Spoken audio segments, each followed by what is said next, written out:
Hello നമസ്കാരം. അജയൻ്റെ രണ്ടാം മോഷണം എന്ന ചിത്രത്തിൻ്റെ 4-ാം ദിവസത്തെ കേരള ബോക്സ് ഓഫീസ് കളക്ഷൻ റിപ്പോർട്ടാണ് ഇന്നൊരു വീഡിയോ ഭാഗത്ത് ഉൾപ്പെടുത്തിയിരിക്കുന്നത്.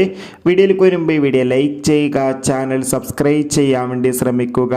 ജിതിൻ ലാലിൻ്റെ സംവിധാനത്തിൽ ടൊവിനോ തോമസ്, ബേസിൽ ജോസഫ് എന്നൊക്കെ പ്രധാന കഥാപാത്രങ്ങളായ ചിത്രമായിരുന്നു അജയൻ്റെ രണ്ടാം മോഷണം. ചിത്രത്തിന് അതിഗംഭീരമായ പോസിറ്റീവ് റെസ്പോൺസ് തന്നെയാണ് 4-ാം ദിവസവും വന്നുകൊണ്ടിരിക്കുന്നത്.